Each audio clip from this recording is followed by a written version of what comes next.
Hey, well, thanks for coming out, everybody. Really appreciate you joining us here. We've been excited about this ever since it got announced, and even before it got announced. Yeah.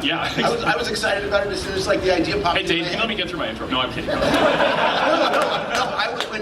When they asked actually me and Brian to do this, and I guess they probably asked you guys too. But I was like, me and Brian do this stuff several times a year, and I want to do something different. And I just said, you know what? I haven't done anything with Wade in It's like 93? Yeah, 25 years. I mean, I talk to Bruce constantly, and Wade every now and then, but I haven't done anything with him, and I just go like, so I told Bruce, I go, let's do something with all of us. So anyway, that's the idea that came behind this. So anyway. And then I told Bruce, let's make him regret it. Let's see how that goes. That's 2 ideas you came up with for this weekend. What was the other one? Yes! All in! All in was not my idea, but it was your doing. Well, whoever was the guy was a guy who's on our board, and it's one of our subscribers who actually sent the tweet to me 18 months ago or whatever it was, 19 months ago.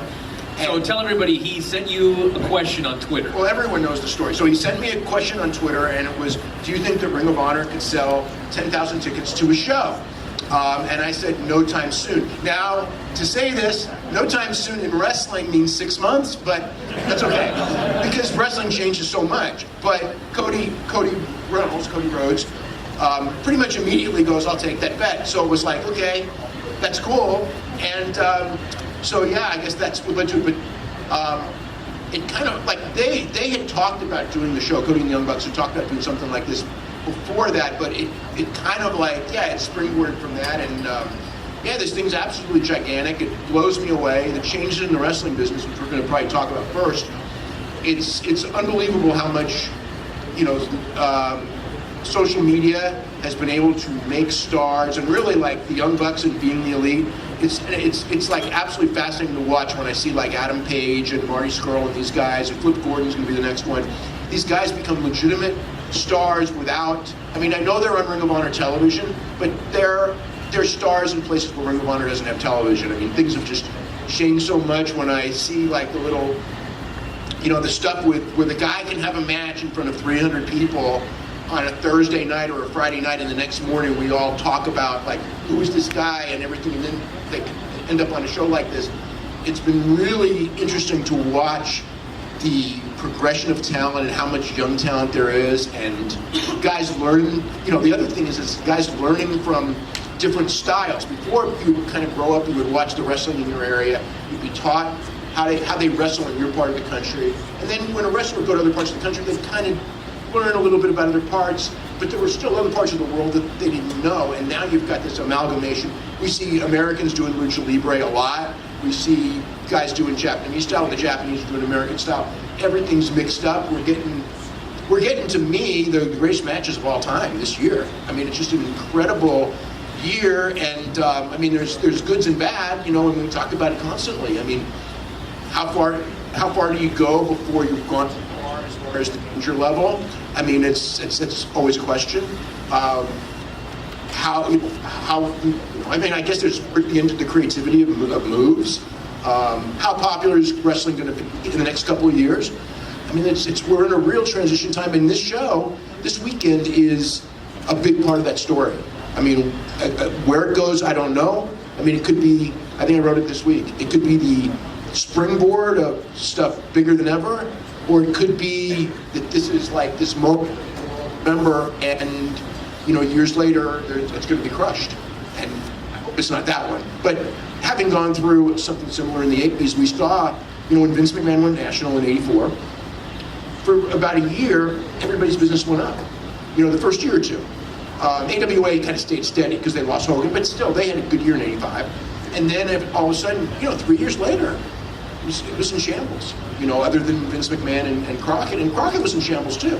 So it's like, historically, this is a quickly changing business. It's a bad business. It has big ups, big downs, and hopefully this is the springboard of the big ups. And it's not like we'll go 5 years. Remember that night in Chicago when they had 10,000 people and they sold out in 30 minutes for essentially an independent wrestling show. Nobody's ever done that before. Yeah, it just seems like this is. We always get these questions. What if Hogan stayed in the NWA? What if this? What if that? They're turning points, and this weekend seems like, it doesn't seem like is a turning point. We don't know where it's going from here, but you add in all the factors, and you add in the idea that these wrestlers have been able to make their own names and make their own ability to be drawing cards, and then putting it together and tell that story over several platforms, including no one's been able to do YouTube. And so, to be the all-in show, to be so important to it. But where are these four going to go? What is that going to mean for wrestlers who are young wrestlers who are looking at their careers and going, how do I manipulate? How do I market myself? There's all kinds of places for this to go, and technology is changing so fast. The wrestling business changed this year with the cable television contracts for WWE. The content providing, can someone put a company together and get into that game the way WWE has, or does does Vince McMahon take what he's got and go, I can shut this down with all the money that we're making. I can buy off the key people, put them into my organization, maybe make more money with them, and it changes the other way. But but this says something to me about All In, and you guys says something to me about there's a hunger for something besides this is obvious, but Major League Wrestling, WWE. I think it is obvious, but when I do Observer Live, I get feedback like throughout the show all day, every day, and we get it for the mailbag, and everybody gets it here. And this whole weekend, to me, feels like a big revolt against WWE. But I don't think that's really, there's something to that. I like that. There's something to that, but I think it's also just the ability of people to understand that there's more. It's not even necessarily that WWE is bad, but that there's more wrestling and there's more ideas and there's more styles and everything. And there's content like, it doesn't have to just be WWE. Like, one of the things that kind of is weird to me is when people will go to me, I hate WWE, I hate WWE. And it's like, hey, that's fine. It's not for everyone. But it's like, and I wish wrestling was whatever. And I go, there is so much wrestling and it's so different. And how can you not find something in wrestling now not to like, because there's all these different styles. And like the show last night, I didn't go to it, but it's like just going out. I go to PWG pretty often. That is just a fun night out. I can't imagine anyone going to a show like that and not having a good time. My son and his girlfriend, they're 16, 15, and they are not wrestling fans. She never grew up, she never saw wrestling. My son grew up hating wrestling, and they go to PWG and they love it. They love it, and they would, and it's not that they dislike the other stuff. They actually never even exposed to the other stuff. But they love this, and it's like there's, like I said, if you like the old time. I love Friday Night Arena Mexico because it's that old time stuff when I was a kid. That passion in the audience, weekly show, the same people there. The old, you got the old talent, the new talent, the innovative moves. But that's not for everyone. Obviously like New Japan, All Japan Pro Wrestling, Noah. They have their all distinctive styles, and Ring of Honor has this, and just like I said, there's, whether it's I know we're lacking the promos from the past. The one thing I think we'll all agree on is that the one thing we can all say is that, and some of you who are young didn't go through this generation that we did. The promos were much better than they are now. But that's about the only thing I can say where I go it's superior to what we got. I think overall we got more options, and we're always going to have more options. And we've got guys who are just growing up with the idea of the mentality of the guys is so different. They really want the fans one by one, because when I look at here, one of the reasons the show is a success, I think, and Bruce and I have talked about this, is the meet and greets that the Young Bucks and Cody did, and they go out of their way to be nice to everyone. It's not just assembly line, go through, don't even look at you. It's like. And I think that all of you guys, or a lot of you guys, go through that. It's kind of like, hey, you know what? These guys are struggling, or now they're not struggling anymore, but they're trying to make fans one day at a time, and they're really out to be a good show. They don't come in and phone it in ever, and they have ideas and they have storylines, and you know, they're. Let me jump in real quick. So I want to go back to what I was saying about when I say revolt. I don't want people to think that I think that WWE sucks or it's terrible. Okay, there's stuff that does That's what you suck. said last night. Well, there is. Hey, listen, there's a lot that sucks and is terrible. But in general, WWE fan. Dang. I've been a WWE fan my whole life. But what Dave mentioned about the Young Bucks and Cody and the meet and greets and everything like that. If you watch Raw and you look at the reaction to Roman Reigns, you look at what they're doing with Becky Lynch, you look at heel finishes, heel turns, heat on every show, there's so much that they do that it feels like it's a fight with you. It's a fight with you. One might say a war on fans. It is. You look at this right here, it's the exact opposite. Right. What do you guys want? They're going to give it to you. You guys want to go to a meet and greet? There's going to be a line all the way around. They're going to see every single one of you. They're going to be so nice. They're going to give you the guys you want to see. They're going to give you the matches you want to see. And And the same thing also, one more thing, that he was talking about how there's something for everybody in wrestling. In WWE, there's not something for everybody. Everybody works the same style. Everybody works the same kind of match. You got some guys that do things a little bit different. AJ does things a little bit different. Joe does things a little bit different. But in general, you're going to see the same match. You take two guys out, you put two guys in, you're going to have essentially the same match. Look at the card for All In. Yeah, all different. You got a six-man tag in the main event that's going to be insane. Insane. You got a crazy street fight where hopefully nobody dies. Four-way women. We've got everything on that show. You're going to get a show where whatever you like in wrestling, you're going to get something on All In that you like. You're not guaranteed that on any WWE show. So I think that's what I mean with the revolt. What people don't like about WWE, they're forced to watch every single week. Whether you like it or not, whoever you want, whether you want to cheer or boo, they're just going to do what they want. Here, they're giving you something completely different. And I think, and everyone else here, I want you guys to talk about this as well, but when you look at like the last 3 years of how independent wrestling is totally blown up, I think it's because of that. It's because these independent promotions are giving everybody an option. You want to see some crazy match with PCO against Hornswoggle? Like, somebody's going to book it for you. They're going to give you what you're not getting from WWE. And I think, too, what we're seeing is But newspapers. also is the young wrestlers.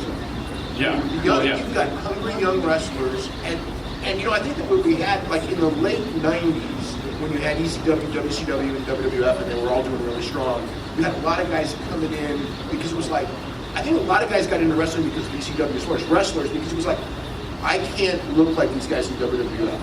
And I can't really look at these guys in ECW, Mick Foley, you know, whatever. I can look like that. Now they forgot they can't talk like that, but you know what I mean? It gave people, or work, yeah. But still, it gave people something where it's like, maybe if I like do this.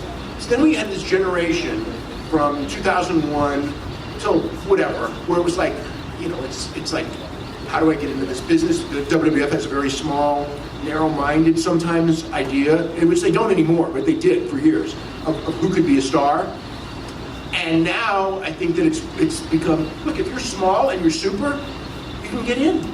You know, if you're real, if you're 400 pounds, but you learn how to work like a 400-pound guy, you can get in. You don't have to be, you know, like that narrow framework. And even when it comes to WWE, you don't have to be anymore either, because look at the guys in NXT. Half of those guys in NXT 8 years ago, WWF wouldn't even give them a look to. And it's because the fans reacting to these guys on the small stage, and it's kind of like, it's opened the eyes to, if you're good, you can make it in this business. You don't have to look a certain way. Well, I think what we're seeing is a meritocracy because of technology, too. Yeah. That you guys have a chance to watch WWE, that's always been an option if you have cable or back to the syndication days. But what we're seeing is a meritocracy. It's like newspapers, once they went online, the columnists who were being read were tracked by clicks, and the columnists and subjects that were not getting read got exposed. So with wrestling, What are you talking about, Ray?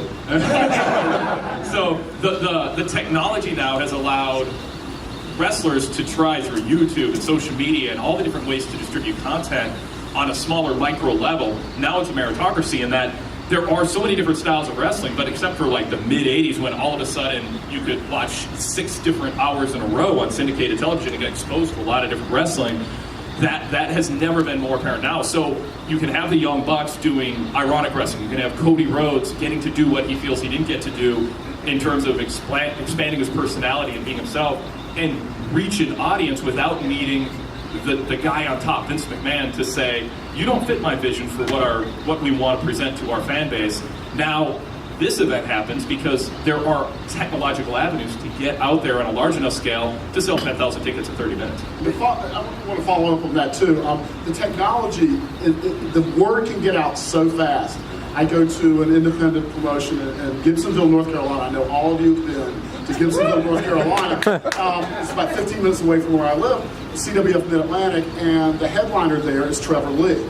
And I see a Trevor Lee match with Chip Day that, I know I shouldn't say this word, but for my money, was 5 stars. And it's just this great match. They're going to this little grassroots promotion. They've been around for 17 years, but they're going to put that match up by Wednesday. I'm going to talk about it with Wade on our podcast, and that word, little by little, is going to get out that Trevor Lee and Chip too are amazing talent, and AAW has Trevor Lee tonight and had him last night, so that word gets out faster without the promotion, and it's more of an objective word, that this guy is really good, and someone sees it, and then you can check. I mean, I knew I was going to get, oh, that's your hometown promotion, you're biased to, you've known people, and that's all true.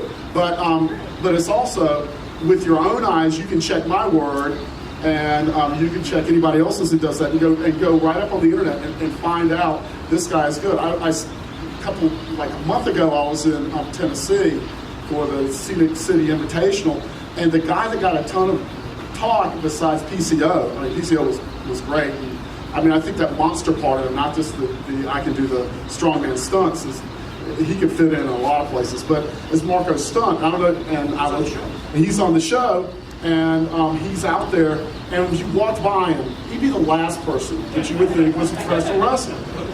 But years ago, we did the same thing with Rey Mysterio. Yes. When Rey Mysterio was 14 years old, and I had heard of him. He was wrestling in Colibri in Tijuana, and I went to Tijuana, and he's probably at the time about 5 feet tall, and he was going to be wrestling in the minis division originally, and I would say he was 115 pounds, maybe 115, and and they go, this is Colibri, and I go, good, nice to meet you, and I go, and of course, from my own old standards of wrestling, is like, this is a joke. You know what I mean? And it's like, but in time, you learn that there's a place for everyone of every size. Now you've got to be super talented when you're that small.